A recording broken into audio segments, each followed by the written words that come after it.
കുടുംബത്തിൽ ഐശ്വര്യവും സമാധാനവും നിലനിൽക്കാൻ സഹായിക്കുന്ന ലളിതമായ ചില ജ്യോതിഷവിദ്യകൾ നോക്കാം. എല്ലാ ദിവസവും സന്ധ്യാസമയത്ത് വീടിന്റെ ഉമ്മറത്ത് നിലവിളക്ക് കൊളുത്തുന്നത് ഐശ്വര്യത്തിന് ഏറ്റവും ഉത്തമമാണ്. വിളക്ക് തെളിക്കുമ്പോൾ കിഴക്കോട്ടോ പടിഞ്ഞാറോട്ടോ തിരിയിടാൻ ശ്രദ്ധിക്കുമല്ലോ. ഇത് നെഗറ്റീവ് എനർജിയെ മാറ്റി പോസിറ്റീവ് എനർജി നിറയ്ക്കാൻ സഹായിക്കും. വീടിന്റെ വടക്ക് കിഴക്ക് ഭാഗം, അതായത് ഈശാനക്കോൺ, എപ്പോഴും വൃത്തിയായി സൂക്ഷിക്കുക. ഇവിടെ ഭാരമേറിയ സാധനങ്ങൾ വയ്ക്കാതിരിക്കുന്നതാണ് നല്ലത്. ഇത് സാമ്പത്തിക അഭിവൃദ്ധിക്ക് വളരെ പ്രധാനമാണ്. ചൊവ്വാഴ്ചയും വെള്ളിയാഴ്ചയും വീടിനുള്ളിൽ കർപ്പൂരം കത്തിക്കുന്നതോ കുന്തിരിക്കം പുകയ്ക്കുന്നതോ ദോഷഫലങ്ങൾ മാറാൻ സഹായിക്കും.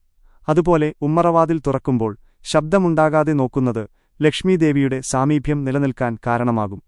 കുടുംബാംഗങ്ങൾ തമ്മിലുള്ള തർക്കങ്ങൾ മാറാൻ വ്യാഴാഴ്ച ദിവസങ്ങളിൽ വിഷ്ണു സഹസ്രനാമം കേൾക്കുകയോ ജപിക്കുകയോ ചെയ്യുന്നത് നല്ലതാണ്.